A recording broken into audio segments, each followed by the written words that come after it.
Hi, my name is Richard Crooks from the Destination Staffordshire team. The topic of this video is the foundations for building your visual brand as a tourism business. This is the first of a series of 3 videos. This one is about what a brand is and why it's important. There are 2 follow-on videos, one on how to create your own brand and another on how, once you're clear on your brand message, how to bring it alive visually. The first workshop, which is this one, gets you to think about your business differently, not just as a business, but as a brand. And in a world that is dominated by brands, it's the best brands that win. So this first video is on building your visual brand, and we're going to cover the basics. Firstly, you're going to understand why having a brand is important. Secondly, you're going to understand what's at the core of any great brand. And finally, I'm going to introduce you to a model that you can apply to your own business to start to develop your own brand. So we start by asking why a brand is important in business today. Well, the brand captures your customer's imagination. It sets out how you are different and why the customer should buy from you rather than the competition. Simply, a brand distinguishes you from the competition. So if a brand is so important, I guess the next question to ask is, what is a brand? Well, the brand always starts with some form of logo. To put it simply, a logo is identifies your business through an icon or a mark. A logo can contain the business's name, a graphical element, a tagline, or any combination of those elements. However, a logo is simply a business identifier. It's part of your brand, but it's not your brand. Once your logo is created, it is applied to many different media. This is the visual identity of your brand, the look and feel of your company across the various media channels and marketing channels that you use. Think of Starbucks, for example. Whether you're in store, online, or looking at your cup of coffee, you'll see similar features everywhere.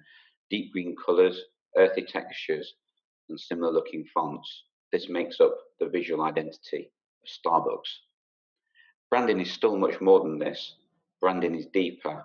Branding defines the promise that you make to your customer. The visual branding is part of this, but as important, if not more so, is the overall customer experience. So for example, if you say that you're going the extra mile as a business and you don't, then your brand stands for nothing. Similarly, if you're telling people through your visual identity that you're a place that's all about rustic charm, but there's no charm, then your brand doesn't stack up. The message you give and the experience you deliver have to stack up. A brand ultimately comes down to trust. Do your customers believe that you will deliver what you say that you're going to deliver? Or more importantly, as we'll find out later, do you make your customers feel the way you said you were going to make them feel? But to summarize for now, your brand is the promise that distinguishes your business from its rivals in the eyes of the customer. Just to put this into context for you, let's have a think about these 3 famous brands. You might want to pause the video for a few minutes and think about their brand promise. Now let's go through each. Apple. Their promise is to get you to think differently. A Mac is a totally different experience to a PC. A visit to an Apple retail store is completely different to any other store that you might visit. An iPhone, when it came onto the market, was totally different from anything else when it launched itself. They deliver on their promise of thinking and being differently. Starbucks, not just a promise of a great cup of coffee, but of a connection, a third place outside of work and the home to connect, to be with colleagues, friends, and family. And Virgin, their promise is about changing business for the good. They take industries that feel a bit stuck in their ways and seek to change them for the better, as they did with airlines many years ago, and as they are seeking to do now in banking. These may all be very big brands, so you might ask yourself, why is branding important for small businesses? Well, branding is what people say about you when you're not there. As we know, word of mouth is key for small businesses, so you've got to work out what you want people to say about you. Keep delivering on that promise, and word spreads. It's going to be your best form of marketing. So here are 3 small tourism, visitor and food businesses in Staffordshire, all 3 of which have a brand and a brand promise. So on the left-hand side, to start with, you'll see Freedom Brewery. They have a simple promise, which is to brew better tasting lager. In the middle, we have the Cool Pub Company, whose promise is seriously good food in an unserious way. And then we have on the right-hand side, Burton Albion Football Club, whose brand promise is to use the power of football to improve and change people's lives. Their promises go much further than the logo and their visual identity. Before we move on, let's just pause here for a second and ask ourselves a question. Are brands based on emotion or logic? In other words, do people connect with brands because of some rational argument or message posed by the brand, or because of some emotional connection to it? Is the head more important than the heart, or the other way around? The heart more important than the head?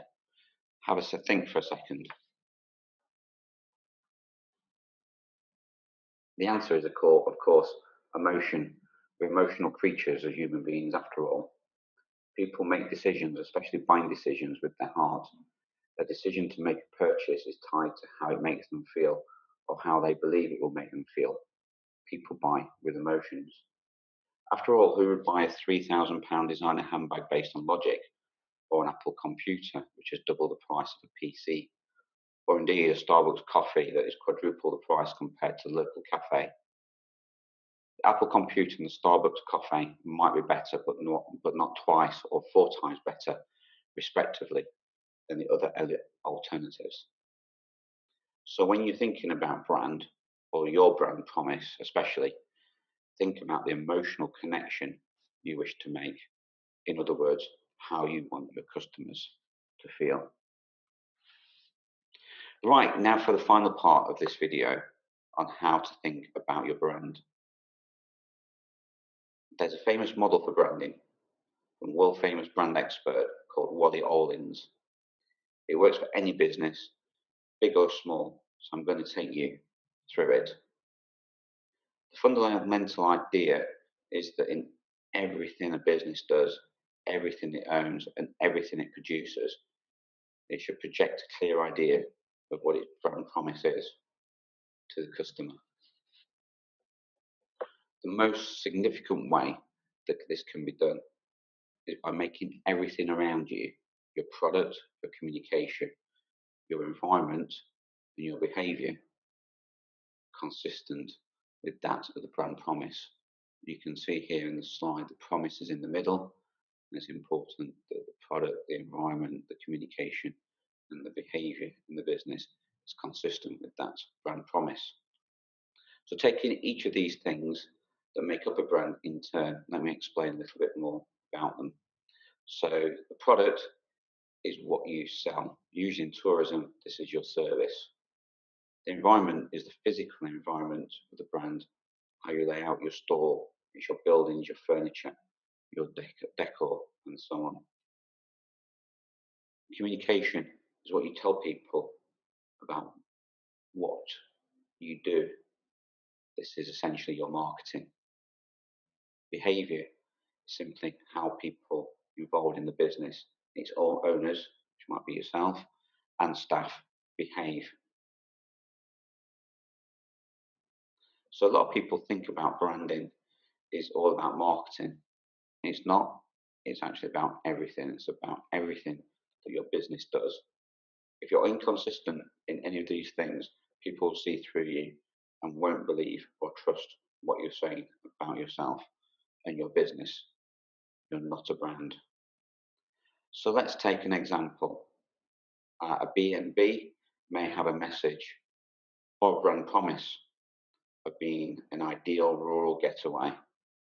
However, there's no rustic feel in the B&B in terms of the furniture in the room.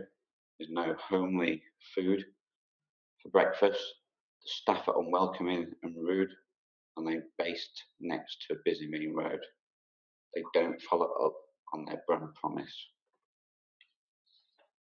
People see through this, and no one is going to spread the word that this place is the best rural getaway that they've ever been to.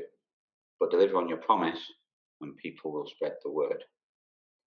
Have a think about your brand promise in terms of how you want customers to feel. And think about how your promise needs to permeate through everything you'll do. Your product or your service, your environment, your communication, and your behaviour. Does everything stack up? So there we have it in this session. Hopefully you started to think about your business as a brand. You've hopefully come to recognise why branding is so important. And hopefully you've got an idea that at the heart of your brand is not just a logo or an identity, but it's about a promise. And that you can't say just what it is, you have to deliver it. If you can't deliver what you promised, no one is going to sing your praises and tell others about it.